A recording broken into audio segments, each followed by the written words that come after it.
الله الرحمن الرحيم الحمد لله رب العالمين والصلاة والسلام والتحية والإكرام على سيدنا ونبينا وشفيع ذنوبنا وطبيب نفوسنا رحمة للعالمين أبي القاسم المصطفى محمد اللهم صل على محمد وعلى أهل بيته الطيبين الطاهرين المعصومين المنتخبين المنتجبين لا سيما على بقية الله الأعظم روحي وأرواح العالمين لتراب مقدمه الفداء عجل الله تعالى فرجه الشريف وسهل الله تعالى مخرجه الشريف ولعنة الله على أعدائهم أجمعين من يومنا هذا إلى قيام يوم الدين أما بعد فقد قال الله الحكيم في كتابه المتين بسم الله الرحمن الرحيم هو الذي بعث في الأميين رسولا منهم يتلو عليهم آياته ويزكيهم ويعلمهم الكتاب والحكمة صدق الله العلي العظيم. اللهم صل على محمد وآل محمد. چند دعائیہ کلمات کے ساتھ اپنی گفتگو کو آغاز کریں گے. خداوند متعال تمام مریضوں کو شفائے کلی عنایت فرمائے اور خاص طور سے سید صادق کاظمی صاحب ان کو شفا نصیب فرمائے. شاہ حسین شاہ صاحب ہیں، ایک مومنہ حاجرہ ہیں جو کہ کینسر میں مبتلا ہیں، سید دلاور حسین ہیں اور ایک اور مومنہ نے درخواست سے دعا کی ہے مرحوم غزل بخاری صاحب کی اہلیہ ہیں. اللہ ان تمام مریضوں کو شفائے کامل و عاجل عنایت فرمائے. کچھ اور مومنین ہیں جنہوں نے درخواست سے دعا کی ہے، ان کی حاجات اور ان کے معاملات ان کے حق میں تمام فرمائے. اور آج کی مجلس سے ادا کا جو تبرک ہے نیاز وہ جناب محترم سید ظہیر نقوی صاحب کی طرف سے ہیں. اللہ تعالیٰ کی ذات ان کے مال و رزق میں برکت عنایت فرمائے اور ان کی مسئلہ جمیلہ کو قبول فرمائے، ان کو صحت اور تندرستی عنایت فرمائے، امام زمان کے ظہور میں تعجیل فرمائے اور جو مومنین دور و دراز سے تشریف لائے ہیں اللہ تعالیٰ ان کی عبادات کو قبول فرمائے. ایک بات پڑھ لیجیے مل کر بابا سے پڑھنا.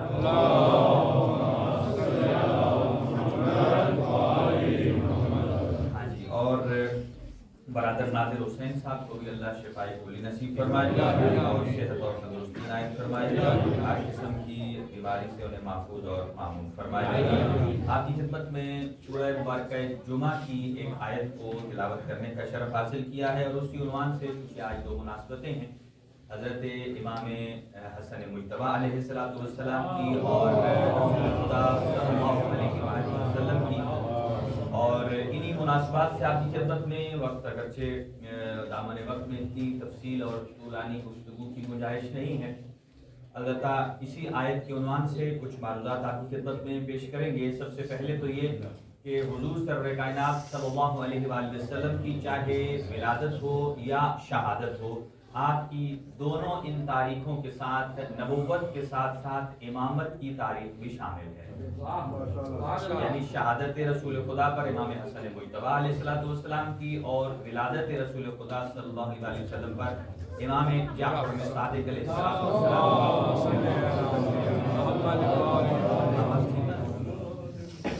اور یہ اس بات کا سائن ہے کہ رسول خدا صلی اللہ علیہ وآلہ وسلم کا ذکر چاہے ولادت کے عنوان سے ہو یا شہادت کے عنوان سے ہو، ان کے اہل بیت ان سے جدا نہیں ہے. اسی لیے آپ نے ارشاد فرمایا لا تصلوا علی صلاۃ البطرہ، کہ میرے اوپر دم کٹی درود نہ بھیجو، یعنی ایسا درود کہ جو صرف مجھے شامل ہو لیکن میرے اہل بیت کو شامل نہ ہو، یہ مجھ مصطفیٰ کو سزاوار نہیں ہے. لہذا حضور کی شان میں اور اہل بیت کی شان میں ایک کرتا مل کر درود شریف کی تلاوت کریں. اللہم صلی علی محمد و آل محمد. ارشاد خداوندی ہے کہ اللہ پروردگار عالم نے هو الذی، اللہ تعالیٰ کی ذات نے بعث فی الامیین، لوگوں کے اندر رسول بھیجے ہیں جو انہی کے اندر سے ہیں، یعنی کہ جو ظاہراً بشر ہیں انہی کے اندر سے ہیں، انہی کی طرح کھاتے ہیں پیتے ہیں بازار جاتے ہیں لوگوں سے گفتگو کرتے ہیں. ایسا نہیں ہے کہ اللہ نے انسانوں کی رہنمائی کے لیے ملائکہ کو بھیج دیا ہو کہ جو دکھائی دینے والے نہیں ہیں. پھر تو آدمی انسان اعتراض کر سکتا ہے یا اللہ میرے تک کوئی فرشتہ نہیں آیا، میں جو ہو سکتا ہے ہدایت دینے آیا ہو میں اسے پہچان نہیں سکا. تو تو اللہ نے انسانوں کے اندر سے ہی ایک ہادی بھیجا اور جن کے 3 کام بیان فرمائے کہ وہ کیا کرنے والے ہیں. یتلو علیہم آیاتہ، کہ ان لوگوں پر اللہ کی آیات کی تلاوت کرتے ہیں. پہلا کام حضور سرور کائنات کا یہ ہے کہ تلاوت قرآن مجید کرتے ہیں، اور یہ فرق ہے رسول میں اور امت کی تلاوت میں. توجہ ہے آزاد کی؟ رسول کی تلاوت میں اور امت کی تلاوت میں بڑا فرق ہے. امت قرآن کو دیکھ کر ناظرہ پڑھ کے قرآن کی تلاوت کرتی ہے، جبکہ اللہ کے حبیب اللہ کی لوح محفوظ سے اترے ہوئے قرآن جبرائیل کی لائی ہوئی وحی کو دیکھ کر لوگوں تک پہنچانے کے لیے تلاوت کرتے ہیں. سبحان اللہ. اور دوسرا کام کیا ہے؟ وَيُزَكِّيهِمْ، تزکیہ کرتے ہیں. اس کو بعد میں بیان کرتے ہیں. اور تیسرا کام آپ نے بیان فرمایا کہ وَيُعَلِّمُهُمُ الْكِتَابَ وَالْحِكْمَةَ، کہ اللہ کے حبیب لوگوں کو کتاب کی تعلیم دیتے ہیں اور حکمت کی تعلیم دیتے ہیں. اب اس کتاب سے مراد کیا ہے؟ اس کتاب سے مراد عام کتاب نہیں ہے فزکس، کیمسٹری، بایو کی، میتھمیٹکس کی، بلکہ اس سے مراد قرآن مجید کی کتاب ہے. اور یہ ام الکتاب ہے، یعنی تمام کتابوں کی ماں ہے. اسی کے اندر لا رطب ولا یابس الا فی کتاب مبین، ہر چیز کا ذکر اسی قرآن میں ہے. اسی سے میتھمیٹکس ملتا ہے، اسی سے کیلکولیشن ملتی ہے کہ دن رات کیسے زمین چاند کیسے گردش کرتے ہیں. یہ قرآن مجید کے اندر ہے کہ اللہ نے ہر ایک کی گردش کو محدود کر کے رکھ دیا ہے. اب 3 کام ہے، علم دیتے ہیں کتاب کا، اور دوسرا حکمت کا.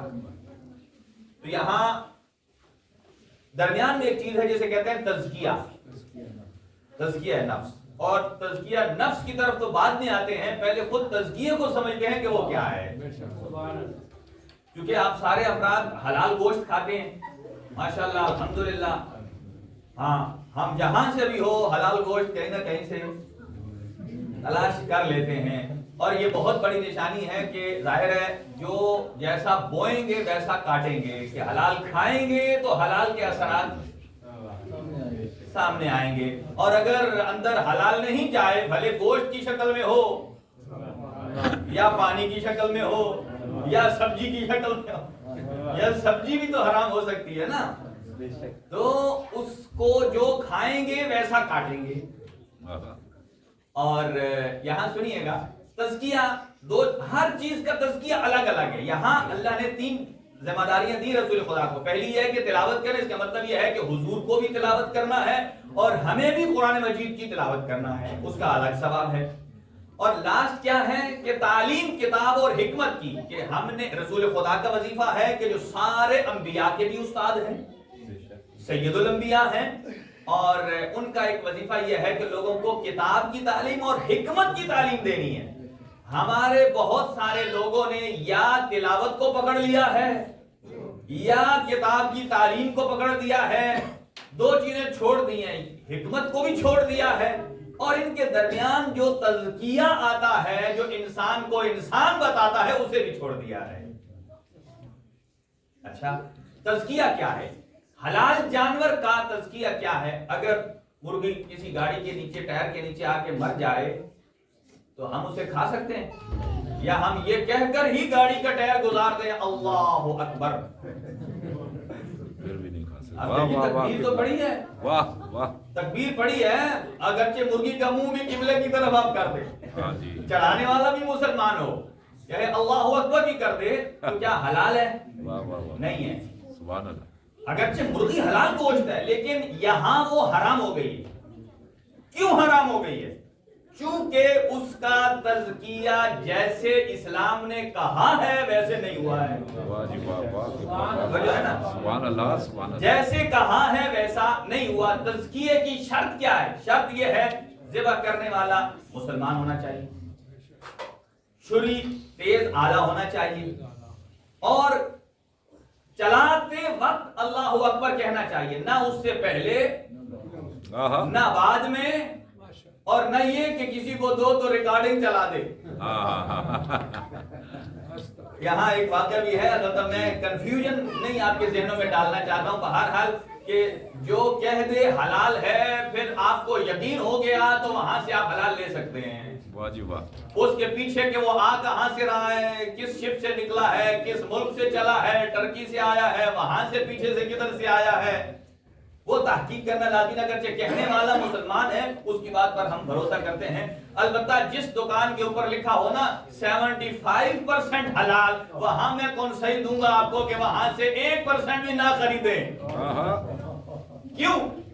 بہت سارے لوگوں نے لکھا ہے 75% حلال. آپ کو کیا معلوم کہ جو 25% حرام ہے, ہو سکتا ہے جو مرغی میں خرید رہا ہوں یہ 25 میں آ جائے. کیا معلوم؟ تو یہاں شکوک و شبہات. تو کیوں حلال نہیں ہے؟ چونکہ تزکیہ نہیں ہے. تزکیہ کیا ہے؟ قبلہ رخ ہونا چاہیے, مسلمان ہونا چاہیے, اور ذبح کرنے کا آلہ تیز ہونا چاہیے, اور جس وقت ذبح کر رہا ہو اس کو اللہ اکبر کہنا چاہیے, اور اس کا پورا خون جو ہے وہ 4 رگیں گردن کی کٹنی چاہیے. اگر وہ سارا ٹھیک ہے اور ہلکی سی چھری چلائی اور خون نکل آیا اور تڑپ تڑپ کے مرغی 20 منٹ کے بعد مر گئی ہے تو وہ بھی حلال نہیں ہے. کیوں؟ اس لیے کہ تزکیہ نہیں. یہ ہے حلال جانور کا تزکیہ. اب آ جائیے مچھلی کا تزکیہ, اس کا الگ ہے. اس کا تزکیہ یہ نہیں ہے کہ آپ ذبح کرنے والا مسلمان ہونا چاہیے, قبلہ رخ ہونی چاہیے, اللہ اکبر پڑھنا چاہیے. نہیں, اس کا ایک ہی تزکیہ ہے کہ آپ کو اتنا یقین ہو کہ جب یہ پانی سے باہر نکلی ہے تو اندر زندہ تھی اور باہر مری ہے. یہ یقین ہو سکتا ہے ایک شپ کسی کا پیٹرول لیک ہو گیا ہو, کوئی کیمیکل کی وجہ سے اندر مچھلیاں مر گئی ہوں, تو کوئی جال میں ڈال کر آپ کو کھلا دے تو یہ تزکیہ نہیں ہے کہ جو پانی کے اندر ہی مر گئی ہوں. لہذا یہ تزکیہ کسے کہتے ہیں کہ تزکیہ کرنے کے بعد وہ شے حلال ہو جاتی. مرغی کا تزکیہ کریں شرائط کی بنا پر, وہ حلال کھا سکتے ہیں. مچھلی کا تزکیہ ہو اس کے بعد حلال, آپ وہ کھا سکتے ہیں. اب دیکھنا یہ ہے کہ تزکیے کے بعد وہ شے ہو جاتی ہے حلال. اب انسان کا تزکیہ کیسے ہو کہ یہ بارگاہ خداوندی میں حلال ہو جائے؟ حلال کا مطلب یہ نہیں ہے کہ کل مسلمان کو ذبح کرے, نہیں, یعنی کہ کیسے حلال ہو جائے کہ اس کی جان آفرین ہو جائے اور اللہ اس کی جان کا خریدار ہو جائے. اور یہ ایک ہی صورت میں ممکن ہے.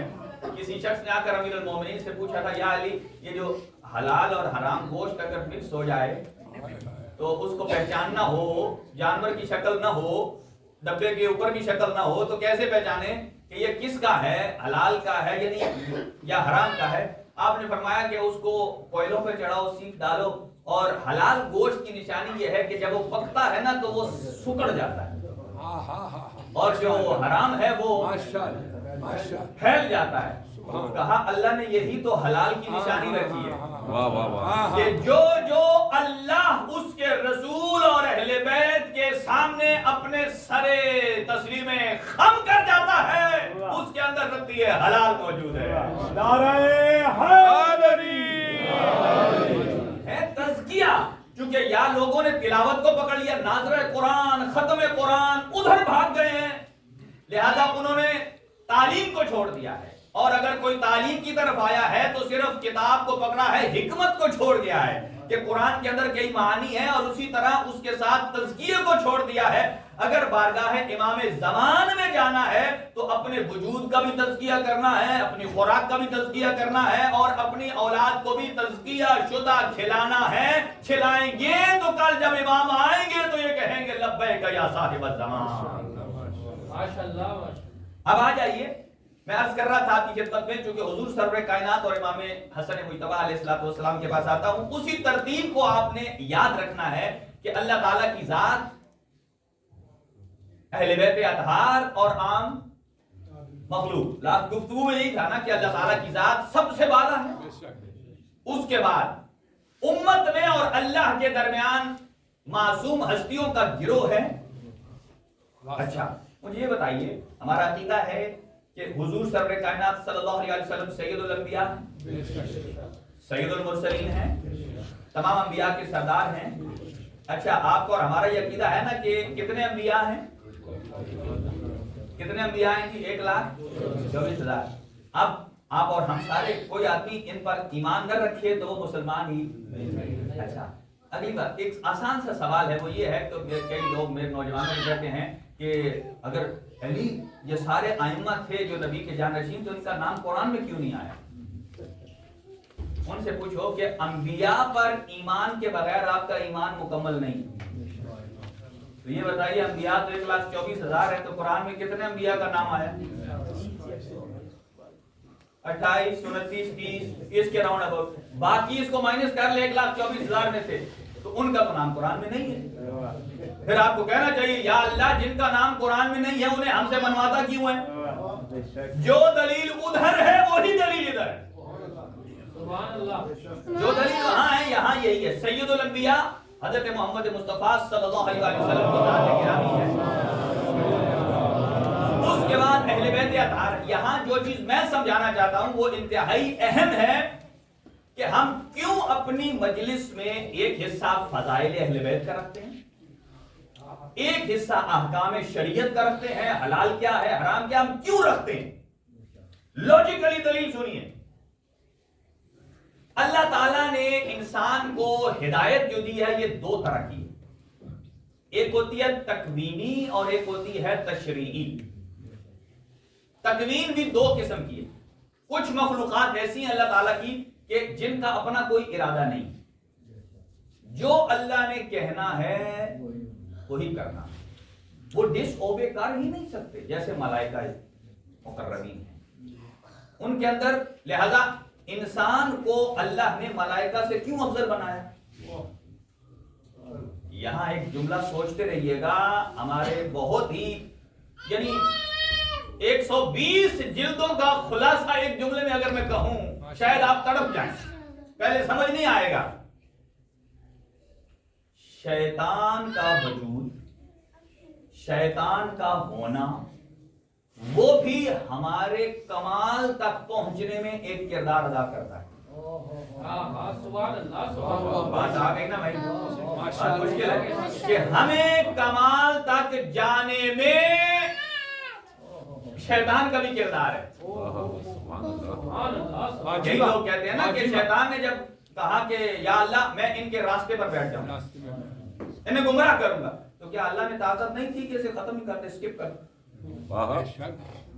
اللہ نے کیوں مہلت دی؟ جو اللہ کے مقابل میں آ رہا ہے چاہیے تو یہ تھا کہ وہیں کرش کر. کیوں مہلت دی؟ کہا ٹھیک ہے الی یوم یبعثون، قیامت تک تو کر لے، کرنا کر لے. اچھا اس کو لوگ سب ایک طرف دیکھتے ہیں ون سائیڈ کہ اللہ نے اسے کیوں رکھا. کئی جذباتی لوگ ہوتے ہیں نا، یار میں تو ہوتا اللہ کی جگہ پر، اس کے لیے اللہ نے اپنا شریک رکھا ہی نہیں ہے. اللہ نے آپ کے اختیار میں کچھ چیزیں دی نہیں ہیں، اس نے اپنے اختیار میں رکھی ہیں اور اس نے قیامت تک اس کو رکھا. ٹھیک ہے تو رہ. اب سمجھیے کہ اللہ نے انسان کو ملائکہ سے افضل کیوں بنایا ہے کہ شیطان تو ملائکہ میں دخیل ہی نہیں ہے. ملائکہ نے تو وہی کرنا ہے جو اللہ نے کہا ہے. انسان کے اندر اللہ نے دونوں راستے رکھے، ایک جنبہ رحمان بھی ہے، جنبہ شیطان بھی ہے، کہ شیطان کے ہوتے ہوئے جو شیطان کو مار کے رحمان تک جاتا ہے یہی افضل الملائکہ بن جاتا ہے. اللہ نے یہ نہیں کہا، توجہ رہے، اللہ نے یہ نہیں کہا میں ماروں گا شیطان کو. اللہ نے فرمایا جو جو میرے بندے ہوں گے وہ اسے مار کر مجھ اللہ تک. یہ شیطان کو مارنا آپ کا اور ہمارا کام ہے. یہ ایک جملہ تھا. اب اس پر میں آگے آتا ہوں کہ ہم یہ بات کہ ہم کیوں ایک حصہ فضائل کا رکھتے ہیں، اور یہ مناقب اہل بیت پڑھنا ہمارے لیے ویسے ہی واجب اور لازمی ہے جیسے احکامات شریعت کو بیان کرنا واجب. کیوں آپ پوچھ سکتے ہیں. آئیے ذرا گہری دلیل ہے اس کو تھوڑا ہلکا کرتا ہوں آج تک. اس لیے کہ کئی چیزیں جو زمین کے اندر ہوتی ہیں نا، تھوڑا تھوڑا اوپر سے مٹی ہٹاتے جائیں نا تو وہ سامنے آتی جاتی ہے. ہم تھوڑی تھوڑی مٹی ہٹاتے ہیں، دیکھتے ہیں کہ کیا بیچ میں سے نکلتا ہے. تو اللہ نے ملائکہ کو اختیار نہیں دیا. اختیار کسے دیا؟ آپ اور ہمیں. اسی لیے عقیدہ جبر اور عقیدہ تفویض صدر اسلام سے چلے ہیں جو کہ درست نہیں ہیں. ایک گروہ نے کہا یہ دنیا جبر کی دنیا ہے. ہم نیکی کرتے ہیں تو اللہ کرواتا ہے, ہم برائی کرتے ہیں تو اللہ کرواتا ہے, ہم اگر کسی کی مدد کرتے ہیں تو ہم نہیں کرتے, اللہ کرواتا ہے. اسی نظریے کو تو شیطان اس نے یزید نے پروموٹ کیا تھا کہ امام حسین کو جو قتل کیا وہ میں نے نہیں, بولیے اللہ نے کروایا. کیوں؟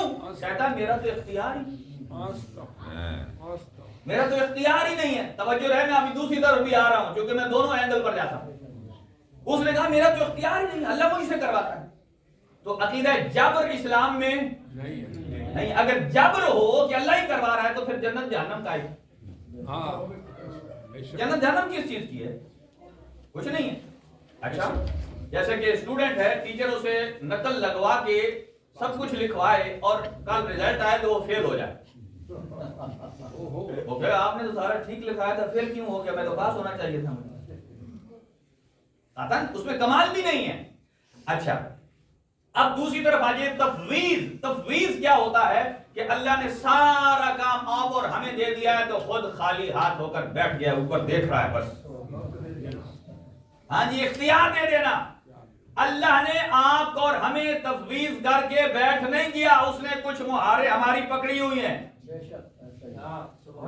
سقیفہ والوں کا یہی عقیدہ تھا. سقیفہ والوں کا یہی عقیدہ تھا کہ امام بنانا اللہ کے اختیار میں نہیں ہے. اللہ نے اختیار ہمیں دے دیا ہے کہ جاؤ خود جو پسند بناؤ. ان کا عقیدہ تفویض تھا, لہذا وہ بھی باطل ہے. یزید والا بھی باطل ہے. اب میں اسے پیچھے نہیں جا رہا, آپ خود پہنچ جائیں. اور سقیفہ والا بھی باطل ہے. تو صحیح کیا ہے؟ الامر بین الامرین, کہ انسان ایک طرف سے اللہ کے اختیار میں ہے ہماری طاقت, اور دوسرے اعتبار سے اللہ نے ہمارے اختیار میں دی ہے. اب میں نوجوانوں کا ایک مثال لیتا ہوں کہ جو افراد ڈرائیونگ سیکھنے کے لیے اسکول جاتے ہیں, اسکول کی جو گاڑی ہوتی ہے, ڈرائیونگ اسکول کی جو گاڑی ہوتی ہے جس پہ آپ کو پریکٹیکل دکھاتے ہیں, اس گاڑی میں, عام گاڑی میں تو ایک ایکسیلیٹر ہوگا, ایک کلچ, ایک بریک, عام گاڑی میں. لیکن جو اسکول کی گاڑی ہوتی ہے وہ ایسی نہیں ہوتی. اس میں دوسرے کے ساتھ بھی سیم ہے, کلچ بھی ہے, ایکسیلیٹر بھی ہے, بریک بھی ہے, اور ساتھ وہ بندہ بھی بیٹھا ہوتا ہے. آپ مجھے بتائیں وہ کیوں ہے؟ اگر اتنی آپ پرفیکٹ ہوتے تو وہ 3 سسٹم والی گاڑی آپ کو دے دیتا, جائیں چلائیں. ساتھ کیوں بیٹھاتا ہے؟ اس لیے بیٹھاتا ہے کہ آپ ابھی پرفیکٹ نہیں ہیں. اچھا اس میں ایک بات یہ بھی سمجھ آتی ہے, اس نے گاڑی تو آپ کو دے دی لیکن سب کچھ آپ کو نہیں دیا,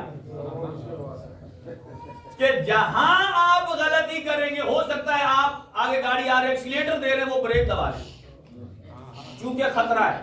یہی وجہ ہے کہ جب انسان اللہ سے وہ مانگتا ہے کہ جو انسان کے لیے ٹھیک نہیں ہے, اللہ بریک لگا دیتا ہے. بعض اوقات انسان اللہ سے ایسی حاجات مانگتا ہے کہ یا اللہ مجھے ایئر کرافٹ دے دے. اللہ کل شین قدیر دے سکتا ہے, اسے پتا ہے اسے رک جاؤ, شوق بڑا ہے, لیکن جب یہ چلائے گا اپنا بھی نقصان کرے گا, کسی اور کا بھی کرے گا.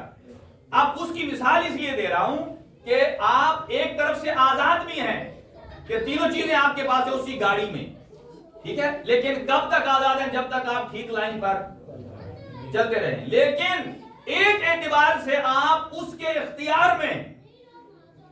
یہی وجہ ہے کہ انسان کو اللہ نے جو اختیار دیا ہے وہ اپنے اعمال کا دیا ہے, جس کی بنا پر کل جنت اور جہنم ملنی. اور اللہ نے ایک طاقت اپنے پاس رکھی ہے. وہ کون سی طاقت؟ جیسے آپ نے کبھی سوچا ہے, آپ کی سوچ کے بغیر آپ کا دل دھڑکتا ہے, آپ کے اختیار کے بغیر آپ کی سانسیں چلتی ہیں, آپ کے اختیار کے بغیر آپ کی آنکھیں پلکیں ادھر ادھر جاتی ہیں, بھارت جا رہی ہیں اور بالکل صحیح سموتھ چل رہا ہے, آپ اس کی طرف متوجہ بھی نہیں ہیں. یہی وجہ ہے کہ اہل بیت کا عقیدہ یہ ہے کہ نہ جبر بھی غلط ہے اور تفویض بھی غلط ہے, عقیدہ یزید بھی غلط ہے اور عقیدہ سقیفہ بھی غلط ہے. اور عقیدہ امام صادق درست ہے. وہ فرماتے ہیں کہ وہی وحدہ لا شریک ہے, اس نے امام بنانے کا اختیار اپنے پاس رکھا ہے اور امام کی اطاعت کرنے کا اختیار آپ اور ہمیں عطا کر دیا ہے. اطاعت کا اختیار آپ کو اور ہمیں دیا ہے. اب آ جائے وہ, اب بات تھوڑی سخت ہے, میں کوشش کرتا ہوں کہ اس کو تھوڑا سا کھولوں, فلسفیانہ انداز سے ہے ذرا, کہ رسول اکرم صلی اللہ علیہ وآلہ, یہ جو ہم سورہ مبارکہ قدر پڑھتے ہیں, سورہ قدر, اِنَّا أَنزَلْنَاهُ فِي لَيْلَةِ الْقَدْرِ وَمَا أَدْرَاكَ مَا لَيْلَةُ الْقَدْرِ, اس میں ایک آیت آتی ہے تَنَزَّلُ الْمَلَائِكَةُ وَالرُّوحُ فِيهَا بِإِذْنِ رَبِّهِمْ. آگے بھی ایک ہے مِنْ كُلِّ أَمْرٍ. وہ نقطہ نہیں جو عام لوگ لگاتے ہیں, یہاں میں کوئی اور نقطہ بتانا چاہتا ہوں. یہاں لوگ کہتے ہیں کہ ہر امر کے ساتھ, اور اولی الامر کون ہے؟ امام زمان, اہل بیت اس وقت ہیں. لیکن میں وہ نہیں, یہ جو ملائکہ اور روح آتے ہیں حجت خدا پر امر لے کر, یہ امر کون سا ہے؟ واہ واہ واہ واہ قبلہ. ٹھیک ہے, بات مشکل ہے, تھوڑی کھولوں گا اس کو. امر دو قسم کے ہوتے ہیں, ایک ہے تکوینی, ایک ہے تشریعی. یہی فرق ہے کہ ہم ختم نبوت کی کانفرنس نہیں کرتے, اسی قاعدے کی بنا پر, یہی امر تکوینی اور تشریعی کی بنا پر. اچھا, اور اس کے اندر ایک اور چیز بھی عرض کرتا ہوں آپ کی خدمت میں, کہ یہ جو آدمی کہتے ہیں کہ ہم اہل بیت جیسے, وہ قطعاً نہیں ہو سکتے. کیوں؟ اللہ نے جو ہدایت دی ہے دو قسم کی, ایک ہے بلا واسطہ, ایک ہے بال واسطہ. یہ بات سمجھ آ گئی تو تسلی ہو جائے گی. بال واسطہ کیا ہوتی ہے؟ کسی ذریعے کے ساتھ. مثلا میں نے کسی بندے تک کوئی امانت پہنچانی ہے, تو میرا دوست جا رہا ہے, میں کہوں گا اے میرے بھائی آپ یہ لے لیں فلاں بندے تک. یہ ہوتی ہے بال واسطہ. ایک ہوتی ہے بلا واسطہ, جو بغیر کسی واسطے کے بندے کے. اب آپ کیا سمجھتے ہیں؟ اللہ تو کہتا ہے ہدی للناس, قرآن ہدایت, اللہ ہدایت دینے والا ہے. اہل بیت ہدایت یافتہ ہے. ملک بھی دو قسم کے ہوتے ہیں نا, کچھ ترقی یافتہ اور کچھ ترقی پذیر. ترقی پذیر کسے کہتے ہیں؟ بہترین مثال ہے جیسے پاکستان, یعنی ابھی وہ فل ترقی یافتہ, یا یوں کہیں کہ فل ترک نہیں کیا. اب اس کو جس میننگ میں آپ سمجھ لیں کہ فل عروج پر نہیں ہے ابھی, وہ جسے کہتے ہیں نا وہ پائپ لائن میں کر رہا ہے. گریجولی ہو سکتا ہے 100 سال بعد ترقی کر جائے, یا اوپر کو تو یا ترقی کر. یہ ہے ترقی پذیر. ترقی یافتہ کیا ہوتے ہیں؟ جیسے آپ اور ہم یہاں بیٹھے بیلجیم کہ جہاں ہر چیز اویلیبل ہے, تو لوگ اپنے آپ کو اہل بیت سے ملاتے ہیں. اہل بیت ہیں ہدایت یافتہ, اور ہم ہیں ہدایت پذیر. پذیر کیا ہے؟ کہ ہر لمحے ضرورت ہے ہمیں ہدایت کی, اور کس کے ذریعے سے ہونی ہے؟ اللہ نے کوئی آ کر ہدایت نہیں کرنی, اہل بیت کے واسطے سے کرنی ہے. ایک بات. اب دوسرا جملہ سنیے, بال واسطہ بلا واسطہ. اللہ نے ہمیں ہدایت دی ہے بال واسطہ, واسطے کے ساتھ, اور اہل بیت کو ہدایت دی ہے. نہیں, ایک دفعہ کہیں نا, پھر میں آگے آپ کو مثالیں دوں. بلا واسطہ, بغیر کسی واسطے کے. اب اللہ نے اپنے حبیب کو جو علم دیا ہے, کس کے واسطے سے؟ آپ صرف قرآن پر نہ جائیں, قرآن کی 6666 آیات اللہ نے جبرائیل امین کے ذریعے بھیجی ہیں. کہا اے میرے حبیب یہ صرف قرآن ہے, اور جو قرآن کے علاوہ حدیث قدسی ہے, جو قرآن کہتا ہے کہ میرا حبیب گفتگو نہیں کرتا سوائے وحی الہی کے ہو, تو یا پھر آپ آیت کو غلط قرار دیں نعوذ باللہ کہ حضور جو گفتگو کرتے ہیں اگرچہ قرآن کا حصہ نہیں ہے لیکن اللہ کی وحی نہیں ہے. ماننا پڑے گا وحی ہے. تو حضور کا جو علم دیکھیں, قرآن مجید میں حضرت عیسیٰ علیہ السلام کے بارے ہے نا, آپ ارشاد, اللہ تعالیٰ ارشاد فرماتا ہے, حضرت عیسیٰ نے اپنی قوم سے کہا میں تمہیں بتا سکتا ہوں آج تم نے صبح ناشتے میں کیا کھایا, میں جان سکتا ہوں کہ تم نے گھر میں تجوری کہاں کہاں چھپا کے رکھی ہے, کہاں کہاں ذخیرہ کیا ہے, جب حضرت عیسیٰ بتا سکتے ہیں،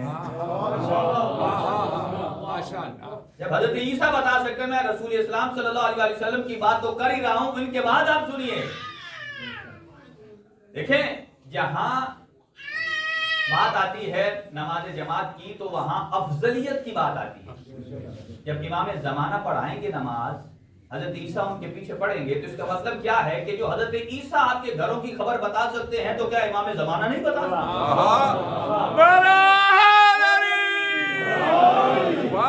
یاد رکھیے، یہ عقیدہ مضبوط رکھیں کہ آپ کی بینک میں یا آپ کے پاس جہاں جہاں جو جو چھپا کے رکھا ہے زمانے کا امام جانتا ہے. بے شک بے شک زمانے کا امام جانتا ہے. اچھا، یہ بات یاد رکھ لیں پکی کہ وہ ہے بلا واسطہ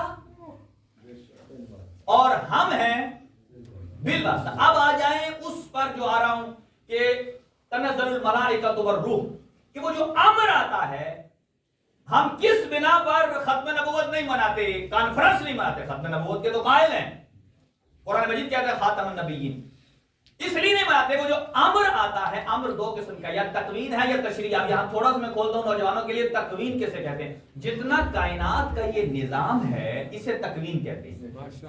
زمین کی گردش، ستاروں کا ٹوٹنا، دن رات آنا، دن صبح شام، یہ جو پھلوں کا اگنا، پودے اگنا، یہ سب کچھ کائنات میں آپ کا اور ہمارا زندہ ہونا رہنا، ہمارے قلب کی حرکت، ہارٹ بیٹ، سب کچھ یہ تکوین ہے. یعنی جس پر ہمارا اختیار نہیں ہے اور وہ ہو رہا ہے. دو باتیں یاد رکھیں، جس پر ہمارا اختیار نہیں ہے اور وہ ہو رہا ہے. سمجھیے کہ کوئی ہے جو کر رہا ہے، وہ جو کر رہا ہے وہی رحمان ہے.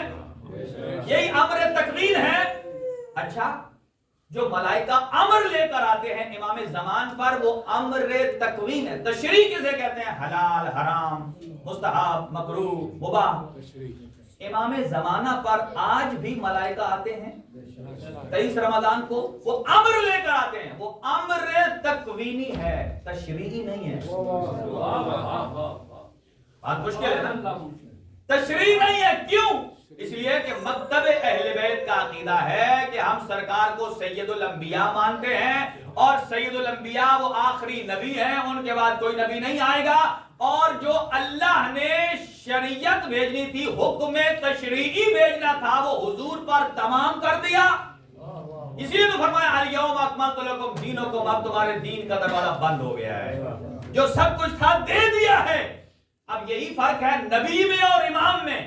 نبی آخر الزمان وہ تھے کہ حکم تشریعی بھی آ رہا تھا، حکم تکوینی بھی آ رہا تھا. آپ کے پردہ فرمانے کے بعد، آپ کی شہادت کے بعد حکم تشریعی تو رک گیا، لیکن حکم تکوینی تا صبح قیامت جاری اور ساری رہے گا. وہ حجت خدا پر جو آتا ہے اسے کہتے ہیں حکم تکوین. یہ ہمارے پاس ایک دلیل ہے اور قرآن سے دلیل ہے ہمارے پاس.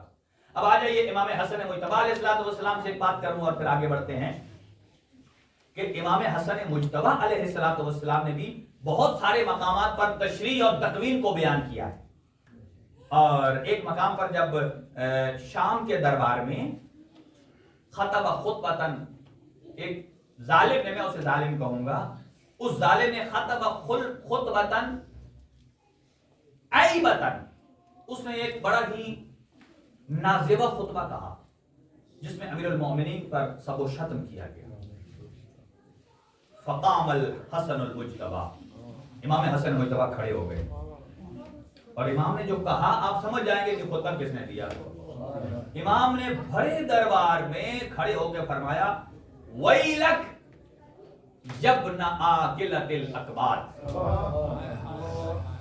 ویلک، ویلک کسے کہتے ہیں؟ تیرے اوپر ہلاکت ہو. یبن عاقلۃ الاکباد، اے کلیجہ چبانے والی کے بیٹے.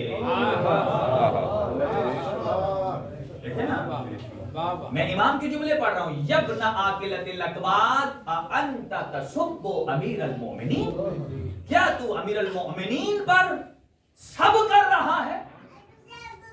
اور پھر فرمایا فقال رسول اللہ رسول خدا صلی اللہ علیہ وسلم نے فرمایا من سب علیاً فقد سب اللہ، من سبنی فقد سب اللہ، من سب اللہ وہو فی النار، کہ رسول خدا نے فرمایا جس نے مجھ پر علی پر سب کیا، نوجوانوں کے لیے سب جو نہیں سمجھتے، سب یعنی کسی کو برے الفاظ سے یاد کرنا، توہین کرنا، کہ جس نے علی کی توہین کی اس نے مجھ مصطفیٰ کی، جس نے مجھ مصطفیٰ کی توہین کی اس نے اللہ کی، اور جس نے اللہ کی اس کا تو ٹھکانہ ادھر ہی ہے جہاں ہونا چاہیے۔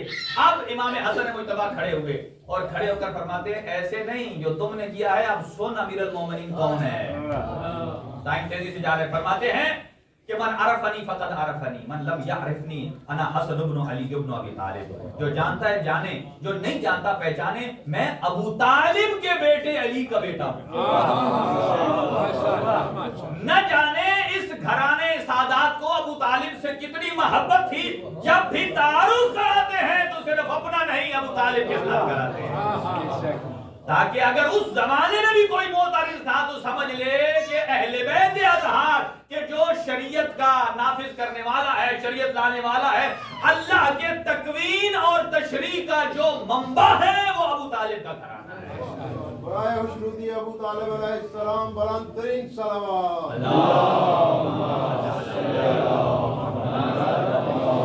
اور اسی دربار میں اب یہ عقیدہ بھی دیکھیں، بہت ساری باتیں پھر رہ جاتی ہیں۔ امام حسن مجتبی علیہ السلام کے بارے میں کوئی آدمی اگر یہ دیکھیں نا، آج کل یہ اصطلاح استعمال ہوتی ہے شہزادہ امن، لوگوں نے ہمارے زمانہ نے جنت کے سردار ائمہ معصومین کو بھی تقسیم کر دیا، وہ کہتے ہیں شہزادہ امن امام حسن مجتبی۔ یہ جملے غلط ہیں، یہ آپ نے تفریق کر دی ہے، ایک شہزادہ امن ہے، ایک شہزادہ جنگ ہے۔ آپ سچے ہیں یہ رسول خدا، رسول خدا نے فرمایا الحسن والحسین امامان قاما او قعدا، کہ دونوں امام ہیں، دونوں قیام کریں تو قعود کریں تو۔ ائمہ کے زمانے میں تضاد ہے، کردار میں تضاد نہیں ہے۔ زمانہ کیا کہ مثلا امام حسن مجتبی علیہ السلام 40 ہجری تک، 40 کے بعد 50 ہجری تک امام رہے، یہ وہ زمانہ تھا، اس کے حالات جیسے بہتر امام سمجھتا ہے ایسے آپ اور ہم نہیں سمجھتے، ایسے ہی 50 سے 60 ہجری تک جو زمانہ تھا امام حسین علیہ السلام کا، وہ امام حسین بہتر سمجھتے ہیں۔ اگر ان 10 سالوں میں امام حسن ہوتے تو وہی کرتے جو حسین نے کیا، اور اگر امام حسین حسن کی جگہ ہوتے تو وہی کرتے جو امام حسن نے کیا۔ رسول فرما رہے ہیں دونوں امام ہیں، اور آپ اور ہم کہہ رہے ہیں ایک شہزادہ امن ہے، ایک شہزادہ جنگ ہے۔ قطعاً یہ غلط ہے، درست نہیں ہے۔ جس کا یہ عقیدہ ہے کہ امام حسن مجتبی جنگ نہیں کر سکتے تھے، کمزور تھے، وہ عقیدہ امامت پر دوبارہ تجدید کرے۔ تجدید کا مطلب کیا؟ جائے دوبارہ کلمہ پڑھے۔ کلمہ میں نے کیوں کہا ہے؟ اس لیے کہ نبی کے بعد 12 کو ماننا ایمان کی نشانی ہے، 11 کو نہیں، یا 11.5 کو بھی نہیں، تجدید کرے۔ اور اسی طرح کہ امام حسن مجتبی علیہ السلام کی 300 ازواج تھیں۔ دیکھیں ایسی باتیں ہیں کہ جو عقل انسانی بھی تسلیم نہیں کرتی ہے، لیکن دشمن کے اس سوشل میڈیا نے ایسا پروپیگنڈا کیا تھا۔ اس ٹائم سوشل میڈیا کیا تھا؟ اس ٹائم سوشل میڈیا پیسے والے مفتی تھے۔ ابو ہریرہ سب سے لاسٹ میں مسلمان ہوا، سب سے زیادہ حدیث۔ یعنی آدمی سوچتا ہے یار یہ تو خلفاء کو بھی کاٹ گیا، یعنی ان کے بقول پھر تو ان کو بھی کاٹ گیا۔ اگر یہ زیادہ عالم تھا تو پھر اس کو خلیفہ ہونا چاہیے، اگر ان کو ان سے روایت لینی ہے تو پھر انہیں خلیفہ ہونا چاہیے۔ لیکن ایسی باتیں ہیں کہ جو بالکل اور بہت سارے اعتراضات ہیں جو امام حسن مجتبی علیہ السلام پر کی جاتے ہیں، صلح امام حسن پر، اس کے بہت سارے پوائنٹس ہیں۔ ہاں زمانہ ائمہ میں تضاد ہو سکتا ہے، ایک کا زمانہ یہ ہے دوسرے کو، لیکن کردار امام میں کوئی تضاد نہیں۔ ایک شخص اسی دربار میں آیا، اس کو چھوڑتا ہوں میں بعد میں پھر کسی وقت پیش کروں گا آپ کی خدمت میں۔ ایک شخص اسی دربار میں آیا اور اس کا بیٹا مر گیا تھا۔ دیکھیں ہمارا عقیدہ اہل بیت اطہار کے بارے میں کیا ہے کہ حضرت عیسیٰ مردے زندہ کرتے تھے تو ائمہ بھی کرتے تھے، یہ ہمارا عقیدہ کوئی آدمی اگر یہاں یہ تھوڑا سا ذہن دلائے نہیں یار یہ مولانا صاحب یہی کیوں پڑھتے ہیں بار بار آئمہ زندہ کر سکتے ہیں. بھائی میں نے پہلے عرض کیا کہ ایک حصہ وہ میرا رہ گیا گفتگو کا کہ ہم اپنی مجلس میں منقبت کیوں پہلے پڑھتے ہیں.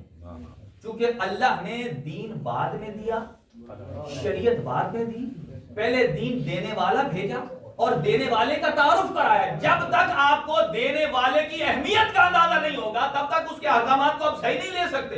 مثلا دو آدمی آپ نے کسی کی ملاقات کو جانا ہے، ایک آدمی آپ کو پتہ چلے نہیں وہ کمزور آدمی ہے پیسے کے حوالے سے، دوسرے کو پتہ چلا بھائی وہ بڑا رچ مین ہے تو گھر سے نکلتے ہوئے ہی آپ کے قدم لڑکھڑانے لگ جائیں گے، آپ کی توجہ بدل جائے گی. آپ وہاں جائیں گے نا وہ کہے کہ چائے کی پیالی ادھر نہیں ادھر رکھ، آپ کہیں گے جی سر ایسے ہی کروں، چونکہ آپ کو پتا ہے کہ اس کی اہمیت کیا ہے. یہی وجہ ہے کہ دنیا کے مالدار کی ہر بندہ بات مانتا ہے، لیکن اللہ نے روئے زمین پر اپنے بعد جسے سب سے بڑی ہستی قرار دیا ہے وہ تو شریعت مقدس اسلام کے بانی ہے حضرت محمد مصطفیٰ صلی اللہ علیہ وسلم. اور ان کے بعد ان کے اہل بیت اطہار ہیں. جب تک ان کی بابت سٹیٹس نہیں پتا چلے گا لوگ حلال اور حرام کی اہمیت کے قائل نہیں ہوں گے. لوگ چھوٹے چھوٹے مفتیوں کی بات کیوں نہیں مانتے؟ انہیں پتا ہے یہ جتنے پانی میں ہیں اور جسے پتا ہے خرناٹ ہے، میں نے دنیا والی لفظ استعمال کیا ہے. ہاں جی ایسا ہی بات ہے. تو امام حسن کوئی دعا وہاں آئے، ایک شخص نے آ کر کہا جلدی سے اس واقعے کے ساتھ ربط مسائل دیتا ہوں، اور مسائل بھی چونکہ طولانی دو ہستیوں کے ہیں ان کو ملاؤں گا. اور جیسے ہی یہ بھی حاکم شام کے دربار میں تھے، ایک شخص اس کا جوان بیٹا فوت ہوا اور فوت ہو گیا تو اس نے ادھر ہی رکھا. تو اسے پتا چلا، کہتا ہے کہ مجھے پتا چلا ہے کہ ایک امیر المومنین کے فرزند آ رہے ہیں، تو میں ان کی بارگاہ میں پیش کروں گا کہ آپ دعا فرمائیں اور اللہ میرے بیٹے کو زندہ کرتے. موت حق ہے لیکن میں کچھ باتیں کرنا چاہتا ہوں. امام نے فرمایا کہ ادھر ہی کروں یا تیرے گھر چلوں؟ ادھر چلوں یا تیرے گھر چلوں؟ اس نے کہا آقا میرا تو ایمان ہے آپ یہیں سے بیٹھ کر اگر اللہ سے دعا کر دیں گے تو آپ معجز نما ہیں. امام کی نشانی یہ ہے کہ وہ معجزے کا قادر ہوتا ہے، علامت ہے معجزے کا قادر ہے. جب اس نے یہ جملے کہے نا کہ ادھر ہی بیٹھ کے بھی، امام نے اسے ایک جملہ سرٹیفکیٹ کے طور پر دیا. فرماتے ہیں یحنی لک الایمان، جو ایمان تو نے اپنے پہلو میں چھپا کے رکھا ہے اللہ تجھے اس ایمان پر زندہ رکھے، اسی پر قائم رکھے اور اسی پر تجھے موت دے. امام پھر اس کے ساتھ یہ اچھا جب یہ جملہ کہا اچھا زندہ کریں گے، اتنے میں ایک مسیحی وہاں بیٹھا تھا کیونکہ اس کے دربار میں سارے بادشاہ تھے، اور اس نے فوراً امام حسن مجتبیٰ کو پلٹ کر کہا انت المسیح، کہ انہوں نے حضرت مسیح کے بارے سن رکھا تھا کہ وہی بولتے تھے کہ آپ مسیح ہیں. جب یہ جملہ کہا آپ نے فرمایا تیرے کوئی ساتھی اور بھی ہیں یہاں؟ کہا ہاں ہیں. حضرت نے جمع کر کے فرمایا اقسمت علیکم بالمسیح، میں تمہیں تمہارے نبی مسیح کی قسم دے کر تم سے سوال پوچھتا ہوں. سوال پوچھا، کہا کیا؟ هل تعلمون صحیفۃ، کیا تمہیں پتا ہے هل تعلمون صحیفۃ لعیسیٰ علیہ السلام کان یعلقها فی عنقہ، تمہیں پتا ہے کہ حضرت عیسیٰ کی گردن میں ایک تعویذ ہوتا تھا جسے وہ ہر وقت اپنی گردن میں لٹکائے رکھتے تھے، اور کرتے کیا تھے؟ انما اذا اراد یسافر من المشرق الى المغرب من المغرب الى المشرق یسأل بعہد من الاسماء الخمسۃ النجبہ، کہ جب حضرت عیسیٰ کو جانا ہوتا تھا مشرق سے مغرب، بیلجیم سے پاکستان نہیں، بیلجیم سے کربلا نہیں، ایسٹ سے ویسٹ. ہو سکتا ہے آپ پیمائش کریں ایسٹ سے ویسٹ پر جائیں تو وہ زمین ایسے ہو جائے. ایسٹ سے ویسٹ پر آپ جائیں، جب حضرت عیسیٰ جانا چاہتے تھے تو ان 5 ناموں میں سے ایک نام کا اللہ کو واسطہ دیتے تھے تو یہاں سے ادھر پہنچ جاتے تھے. ان سے پوچھا، انہوں نے کہا بس وہ تعویذ کا تو نہیں پتا، البتہ جو ہمارے نالج میں ہے ان الاسماء الخمسۃ النجبہ لا ریب فیہا، وہ جو 5 نام تھے ان میں کوئی شک نہیں ہے، وہ انہی ناموں میں سے ایک نام کا ذکر کرتے تو مشرق سے مغرب پہنچ جاتے تھے. امام حسن مجتبیٰ نے اپنے سینے پر ہاتھ مار کے فرماتے ہیں واللہ الذی لا الہ الا ہو، اس اللہ کی قسم جس کے قبضہ قدرت میں کچھ حسن کی جان ہے، انا الاسم الرابع من الاسماء الخمسۃ النجبہ، وہ صرف نام لیتے تھے تو میں نام نہیں، میں خود چوتھا آلِ کسا یہاں موجود. نعرہ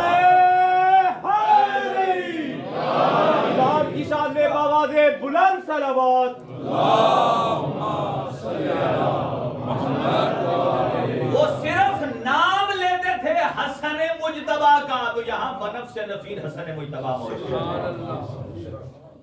مصلی عبادت بچھایا اور 2 رکعت نماز ادا کی، وہ زندہ ہوا. لیکن افسوس یہی ہے عزادارو کہ کون حسن مجتبیٰ، کون رسول خدا. قرآن ارشاد فرماتا ہے ان الذین یؤذون اللہ والرسول لعنہم اللہ فی الدنیا والآخرہ، کہ جس نے اللہ اور اس کے رسول کو اذیت دی، اللہ دنیا میں بھی اس پر لعنت کرتا ہے اور آخرت میں بھی آخرت. اور کیسے اذیت اللہ کو دی جا سکتی ہے اس کے رسول کو؟ آپ خود ارشاد فرماتے ہیں رسول خدا ما اوذی النبی بمثل ما اوذیت، جتنی مجھ محمد کو اذیت دی گئی اتنی کسی نبی کو اذیت نہیں دی گئی. کسی نبی کی بیٹی کو درباروں میں نہیں لے جایا گیا، کسی نبی کی بیٹی کو مقنع اور ادا نہیں کیا گیا، کسی نبی کی بیٹی کے رخسار پر تماچے نہیں مارے گئے، کسی نبی کی بیٹی کے کانوں سے دروں کو نہیں چھینا گیا، کسی نبی کی بیٹی کی چادر کو نو کے نیزہ سے نہیں چھینا گیا، کسی نبی کی بیٹی کی پشت پر تازیانوں کو نہیں چلایا گیا. لیکن عزادارو ایک جملہ عرض کروں، آپ اور ہم آج رو رہے ہیں نا تو ہمیں ایک مصائب خان کی ضرورت ہوتی ہے. کوئی مصائب پڑھنے والا ہو، بڑے خوش قسمت ہے کہ مصائب سن کر آپ روتے ہیں. جملہ سنیں گے کہ علی کی بیٹی مسافر شام کو جب رونے کی ضرورت پڑتی، جب دل کرتا نا تو بی بی ایک مرتبہ دائیں دیکھتی، پھر ایک مرتبہ بائیں دیکھتی تو گریہ کرتی. تو آپ شاید آپ کے ذہن میں کیا ہو کہ دائیں طرف کہیں حسین کو دیکھتی ہوں گی، بائیں طرف کہیں عباس کو دیکھتی ہوں گی. نہیں، روایت کے جملے ہیں دائیں بائیں کیوں دیکھتی تھی؟ رونے سے پہلے دیکھتی تھی کہ کہیں دائیں طرف مجھے کوئی تازیانہ مارنے والا تو نہیں ہے، بائیں طرف مجھے کوئی نیزہ مارنے والا تو نہیں ہے. پھر ایک مرتبہ آواز بلند کر کے کہتی تھی واہ محمدہ واہ حسینہ اجرکم علی اللہ. جب رسول خدا کا آخری وقت آیا نا، اور اس وقت امیر المومنین کے گھر میں تھے اور بی بی فاطمہ کے زانو اقدس پر آپ کا سر تھا، جب کوئی سائل آیا نا باہر سے، 3 مرتبہ دستک دی، بی بی گئی، کہا کون؟ کہا میں مسافر ہوں، رسول اکرم کی زیارت کرنے آیا ہوں. جملے آپ کے سنے ہوئے ہوتے ہیں لیکن میں ان کو آپ کے ذہنوں تک پہنچانا چاہتا ہوں ذرا ایک ترتیب کے ساتھ. جب رسول خدا نے تیسری مرتبہ پوچھا نا بیٹا زہرا یہ کون ہے دروازے پر، کہتا ہے کوئی مسافر ہے.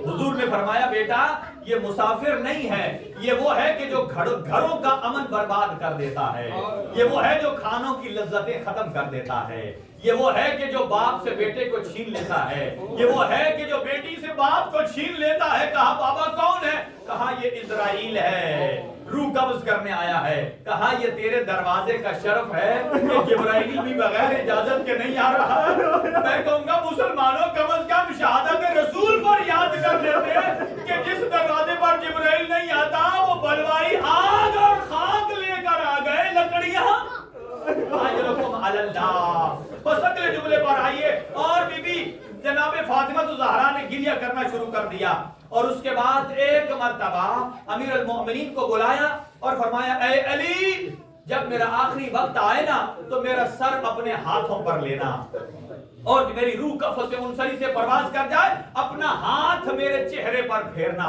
میرے دونوں ہاتھ سیدھے کر دینا، مجھے قبلہ رخ لٹا دینا، میرا غسل خود دینا، مجھے کفن خود دینا، مجھے دفن خود کرنا. اور اے علی اس وقت تک مجھے تنہا نہ چھوڑنا جب تک مجھے کھا کے قبر کے سپرد نہ کر دینا. بس یہ جملے کہنا تھے اور بار بار جناب فاطمہ الزہرا بابا سے بلند گریہ کر رہی تھی. اور اتنے میں جب اتنا بلند گریہ کیا نا اور گریہ کر رہی تھی، اس کے بعد حضور نے زہرا کو بلایا، اپنے سینے سے لگایا، ایک مرتبہ خاموش ہو گئی.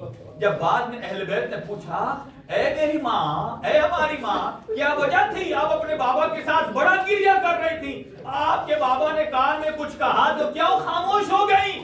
کہا میرے بابا نے ایک بات کہی، کہا ہے میرا بیٹا زہرا میں جا رہا ہوں، تیرے لیے مشکل تو ہے لیکن بیٹا سب سے پہلے جو میرے ساتھ ملاقات کرے گا زہرا وہ تو ہی ہوگی.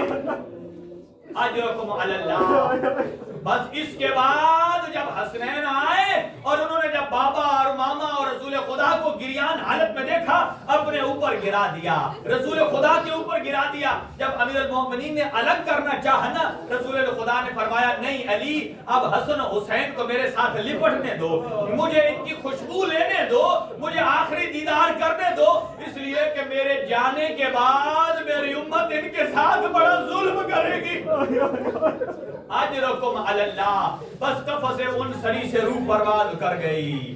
اب آ جائیے کہ کیسے امت رسول نے حسن اور حسین کے ساتھ سلوک کیا ہے کہ ایک کے جنازے پر تیر ہے اور دوسرے کا جنازہ تیر ہے۔ کہنا آسان ہے، سننا آسان ہے، ذرا تھوڑی دیر کے لیے میرے ساتھ جنت البقیع چلو نا۔ آپ ابھی زیارت کر کے آئے ہو نا مولا حسین کے روزے کی، آپ کے ذہنوں میں بڑا عالیشان مقام بن گیا، روزہ ہے، فانوس ہے، لائٹیں ہیں، کاش ایک مرتبہ جانا جنت البقیع میں۔ حسن مجتبی کی قبر کی ٹوٹی ہوئی جو وہ پتھر کی نشانیاں ہیں نا، وہ بھی بول کر کہتی ہے اے آنے والے زائر، تیرا امام آج بھی مظلوم ہے۔ امام حسن مجتبی اپنی زندگی میں بار بار اپنی بہنوں سے پکار کر کہتے تھے کہ میری ایک زوجہ ہے جو مجھے زہر دے گی اور جس سے میں آپ سے جدا ہو جاؤں گا۔ بیویوں نے فرمایا مولا اور آقا، آپ انہیں الگ کیوں نہیں کر دیتے، آپ اپنے سے جدا کر دیں ان کو۔ فرمایا میں کریم ابن کریم ہوں، اس کے جرم سے پہلے تو سزا نہیں دے سکتا۔ بس اتنے میں جب بیویوں کو اس بات کا علم ہوا نا، اب بیویاں کیا کرتی تھیں کہ بیویاں امام صائم النہار ہے، قائم اللیل ہے، کہ دن کو روزہ رکھتے ہیں، رات کو عبادت کرتے ہیں، اور جب سحری کے وقت امام کو پانی کی طلب ہوتی ہے نا، تو جب سے بیویوں کو پتہ چلا نا ہمارے آقا کو زہر ملے گی، بیویاں وہ جو کوزہ تھا نا، وہ جو برتن جس میں پانی تھا، اس کے اوپر سفید باریک کپڑا باندھ دیتی تھی اور اس کے ساتھ دھاگے اور ڈوری کے ساتھ باندھ کر مہر کر دیتی تھی کہ کہیں کوئی اور تبدیل نہ کر سکے۔ لیکن اس ظالمہ نے، جودا بنت اشس نے، کہ جسے 2 لالچ دیے گئے تھے کہ تمہیں 1 لاکھ درہم ملے گا، حاکم شام نے کہا تھا اپنے بیٹے یزید سے تیری شادی کروائیں گے، اور اس نے اسی بنا پر وہ جو زہر منگایا نا، وہ روم سے منگایا جس کا نام تھا زہر ہلاہل۔ سنو گے ہلاہل کسے کہتے ہیں؟ وہ زہر ہے کہ اگر دریا میں پانی میں ڈالا جائے نا تو مچھلیاں مر کے سطح آب تک آ جاتی ہیں، اور اگر کسی جگہ چشمے میں ڈال دیا جائے نا تو پانی آنا بند ہو جاتا ہے۔ اور امام حسن مجتبی کے بعد امام حسین نے باقی مادہ پانی جب زمین میں ڈالا تھا تو وہ ایسے جوش مارنے لگا جیسے حرارت ہوتی ہے، بس وہ زہر دیا گیا۔ امام جب آدھی رات کو اٹھے اور رات کا حصہ گزر چکا تھا، پانی کا ایک گھونٹ پیا اور پینے کے بعد کہتے ہیں نہ جانے یہ کیسا پانی تھا کہ گردن حلق سے لے کر میری ناک تک چیرے چلا جاتا ہے، چیرتا چلا جا رہا ہے۔ اتنا میں اٹھے ہیں، رات کا کافی حصہ گزر گیا ہے، اور امام کو جب زہر ملا نا تو کلمہ استرجاع کو پڑھا انا للہ و انا الیہ راجعون۔ اس کے بعد روضہ رسول پر جاتے ہیں، اور روضہ رسول پر جاتے ہیں اور باپ نانا کے ساتھ دعا اور مناجات کرتے ہیں، اور مناجات کرنے کے بعد جب اونگ آ گئی، نانا کو خواب میں دیکھا، کہا نانا مجھے سینہ سے لگا لیجئے، نانا مجھے زہر مل گیا ہے، نانا ادھر ہی مجھے اپنے پہلو میں جگہ دے دیجئے۔ جب کہا نا، کہا بیٹا اگر تجھے کوئی میرے پہلو میں دفن ہونے دے تو مجھے کوئی اعتراض نہیں ہے۔ وہاں سے بلند ہوئے، رات کا آخری حصہ آیا، اور امام حسن مجتبی کی حالت کیا ہے کہ دیواروں کے ساتھ سہارا لے لے کر اپنے گھر پہنچے، اور بیویوں میں فرما سے کہا مجھے بستر بنا دیجئے۔ انہوں نے بستر بنایا، کبھی دائیں کروٹ لیٹتے ہیں اور کبھی بائیں کروٹ لیٹتے ہیں۔ بیویوں میں فرما نے کہا آقا اگر آپ حکم دے تو میں آپ کی بہنوں زینب و کلثوم کو اطلاع کروں۔ جب یہ جملے کہے، امام نے فرمایا نہیں، یہ نماز تہجد کا وقت ہے، میری بہنوں کو نماز تہجد بڑی پسند ہے، وہ نماز پڑھ رہی ہوں گی۔ اتنے میں قاسم کو اٹھایا، اور جب امام کو بے چین دیکھا نا، فرما نے امام حسن کے سینے پر لٹا دیا۔ جب سینے پر لٹایا نا تو قاسم کہتے ہیں اماں میرے بابا کا سینہ تو گرم ہے۔ کہا بیٹا یہ آخری دن ہے، آخری رات ہے، اپنے بابا کے سینے پر سو جا۔ اجرکم علی اللہ۔ چھوٹی اولاد والو، جب اور بے چین دیکھا نا، ایک مرتبہ پھر امام حسن نے فرمایا اے ام فروا جاؤ ابھی میرے قاسم کو کہو جائے اور میری بہنوں کو اطلاع دے، نماز فجر کا وقت ہوا چاہتا ہے۔ ابھی جو ام فروا نے کہا آپ جانتے ہیں سمجھدار افراد ہیں کہ جتنی سنگین خبر ہوتی ہے نا اسے پہنچانا بھی مشکل ہوتا ہے۔ اگر کوئی ہمارے ہاں فوت ہو جائے نا تو اس کے لواحقین کو ڈائریکٹ خبر فوت کی نہیں دیتے، بڑے طریقے سے بتاتے ہیں۔ اب بی بی ام فروا سے جب کہا نا آقا نے میری بہنوں کو دو اطلاع، اب ام فروا سوچنے لگی کہ میں کیسے اطلاع دوں کہ یقیناً علی و بطول کی بہو ہے، بڑی سمجھدار ہے، اور ایک مرتبہ قاسم کا وسیلہ استعمال کیا جیسے امام حسین نے کربلا میں کیا تھا کہ قاسم کو بلایا، قاسم کے سینے کے بٹنوں کو کھول دیا، قاسم کی آستینوں کو الٹ دیا، قاسم کے پیروں سے نالین کو ہٹا دیا اور بالوں کو بے ترتیب کر دیا، کہا جاؤ اپنی پھوپھی زینب کو اطلاع دو، وہ خود سمجھ جائے گی۔ اور جب نماز فجر کے وقت قاسم داخل ہوئے نا اور ایک مرتبہ فضا نے بابا سے بلند بیان کیا، کہا اے دختر پیغمبر آج کوئی نئی مشکل آ گئی ہے، یہ قاسم کے آنے کا وقت نہیں ہے۔ اتنے میں بی بی نے پوچھا قاسم کیا کیفیت ہے؟ کہا میرا بابا بڑا بے چین ہے۔ کہا کیفیت کیا ہے؟ کبھی بستر پہ دائیں بائیں لڑک جاتے ہیں اور کبھی جب بے چینی بڑھتی ہے تو کہتے ہیں یا زہرا، کبھی اور بڑھتی ہے تو یا زینب کبریٰ، اور بڑھتی ہے تو کبھی غازی کا نام لیتے ہیں، کبھی میرے چچا کا نام لیتے ہیں حسین کا۔ ابھی بی بی کو نالین کی ہوش نہیں رہی، سر سے ردا سرک گئی، ام کلثوم کو ساتھ لیا، کہا ام کلثوم آج اہل کساء میں سے ہماری چوتھی نشانی بھی اس دنیا سے جا رہی ہے، ہمارے بھائی کا آخری وقت ہے۔ جیسے بہنیں آئی نا امام حسن کے جگر کے ٹکڑے کٹ کے باہر نکل رہے تھے، امام حسن نے فرمایا اے بھیا حسین میرے ٹکڑوں پر کپڑا دے دو، زینب برداشت نہ کر سکے گی۔ میں کہوں گا بی بی زینب بڑی خوش قسمت ہے، آج بھائی کپڑے سے ٹکڑے چھپا رہے ہیں، لیکن ہائے کربلا میں بی بی فاطمہ کبریٰ فرماتی ہے گنج شہداء پہ ہمارے شہیدوں کا گوشت ایسے بکھرا پڑا تھا جیسے قربانی کے جانور کا۔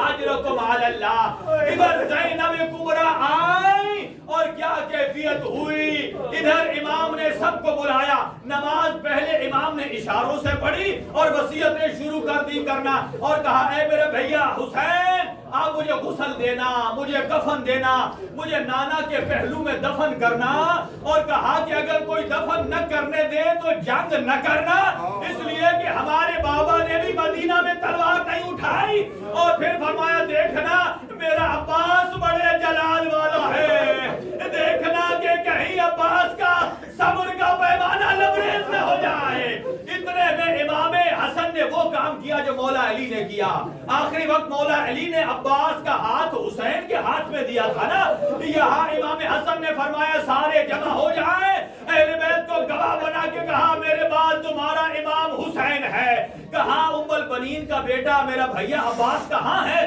جب عباس آئے عباس کا ہاتھ لیا، اس کے اوپر زینب کبریٰ کا ہاتھ رکھا، اس کے اوپر مظلوم کربلا کا ہاتھ رکھا اور فرمایا عباس جا تو میری زینب کے پردے کا وارث ہے اور حسین کا بھی محافظ رہنا۔ اجرکم علی اللہ۔ بس ایک ملائے اعلیٰ میں آواز گونجی قد قتل الحسین ابن علی، بس آخری جملہ سنیے کہ آواز گونجی حسن مجتبیٰ اس دنیا میں نہ رہے۔ اب امام تو غسل کفن میں مشغول ہو گئے نا، اور کسی کو قبر کے لیے بھیجا، اور جس نے قبر کھودنے کے لیے بھیجا کسی نے کہا کس کی قبر ہے؟ کہا حسن مجتبیٰ کی ہے۔ کہا کسی سے پوچھا ہے؟ کہا ہاں مجھے حسین ابن علی نے کہا ہے۔ عباس نے کہا ہے اجرکم علی اللہ۔ بس عزادارو یہ جملہ کہنا تھا کہ وہاں سے جب ادھر جنازے کی تیاری ہو رہی تھی، یہ بہنوں نے جب امام حسین کو کفن دیا نا تو اس کا رنگ سفید تھا۔